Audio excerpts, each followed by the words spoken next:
We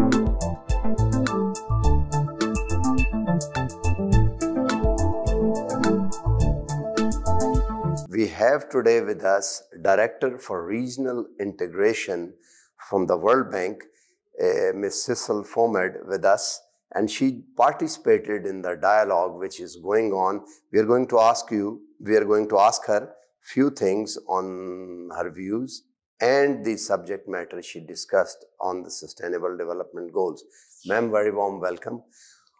How do you take it? What do you think this region, what is holding this region back from, progress on Sustainable Development Goal? And I'm saying it specifically because I heard in the discussion that the performance has regressed on few goals. We have seen variable progress on these goals, in large part because this region, like the rest of the world, is facing multiple crises.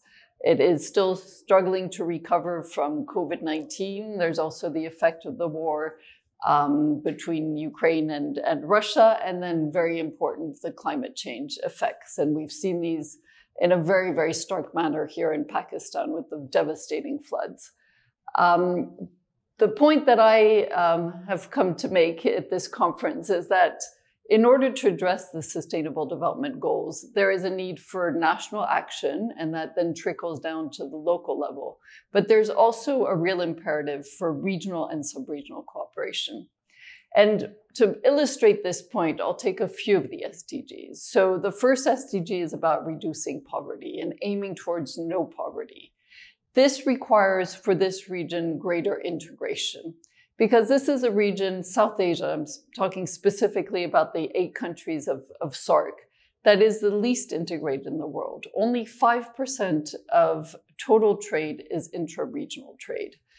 This also means that trade is limited by what we call thick borders.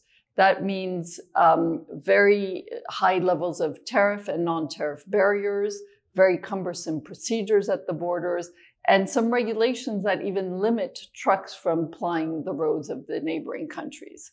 You have to unload a truck and reload on the other side. Absolutely. So to give you just an example of that, one of the main border crossings between India and Bangladesh, which is the Benapole-Petrapole border crossing, it takes about 6 days for a truck to unload its goods and to move them to the neighboring country. That's very high cost and very inefficient. You know, compare that to Europe, where I'm from, where 60% of all of the trade is interregional trade. And when I drive through the roads of France, I'll see trucks from the Netherlands, from Belgium, from Germany, from Spain or Portugal. The trucks just ply the roads very freely. So that is a constraint, because what this means is it means less economic growth. And our models show that if we could free up intra-regional trade in this region, we'd see $44 billion additional dollars of trade every year.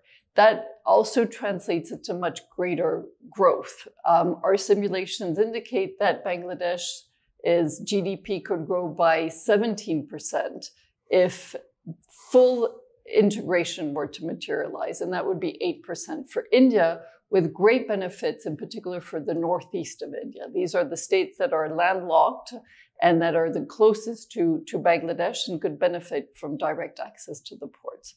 So that's one illustration of the great benefits of greater regional integration in terms of achieving more growth and reducing poverty. And the impacts in particular for women, who often benefit from trade activities, would be very significant. So we always look at the SDGs with a particular lens on how do women, children, and the most vulnerable benefit. And how they're attached to only one barrier, which is a very basic barrier. What do you think? What is holding the region back from integration within? Is it uneven development among the countries different, and the other countries are afraid that they'll be taken over or they will negatively benefit from the trade deficit, or there are political tensions or some sort of a fear or territorial issues? What do you think? What is the crux? So what we're noticing is that where there is a clear economic win-win and where the countries entertain strong bilateral relations, progress is possible. So I've spoken about India and Bangladesh. There's a lot of traction right now within what we call BBIN, Bangladesh, Bhutan, India, and Nepal, towards greater trade integration, transport connectivity, addressing some of the bottlenecks at the border, and making the investments in terms of roads, inland waterways, and railway to facilitate trade. In this subregion, we're also seeing great progress towards an integrated electricity market. So allowing countries such as India and Bangladesh, which are constrained in terms of renewable energy, to access hydropower capacity that is generated in Nepal and Bhutan. A lot of bilateral trade happening, and we're moving towards a fully integrated market for that subregion. So obviously, that does require strong diplomatic ties. We are seeing also on the west, between India and Pakistan, olive trade has halted. And that is unfortunate because there again, we know that the gains in terms of growth, in terms of poverty reduction would be very considerable if those trade routes were to open. Bilateral trade. Obviously, there are constraints to regional integration. Some of them are political, some of them are technical. Our approach at the World Bank is we follow where there is willingness to collaborate. And I've given examples of that. One aspect that we also think is incredibly important today, it has been in the past, but it is gaining greater traction, is climate cooperation. And there the premise is that these extreme climate events, such as the floods that Pakistan has witnessed, or extreme droughts, heat events, all of these know no boundaries. These climate events are transboundary in nature. Countries alone cannot address them. We have been supporting a lot of climate cooperation, and that really cuts across the 8 countries of SAARC. It might include also countries from East Asia or Central Asia. Right. Because countries understand that they will be stronger and will be more resilient if they work together.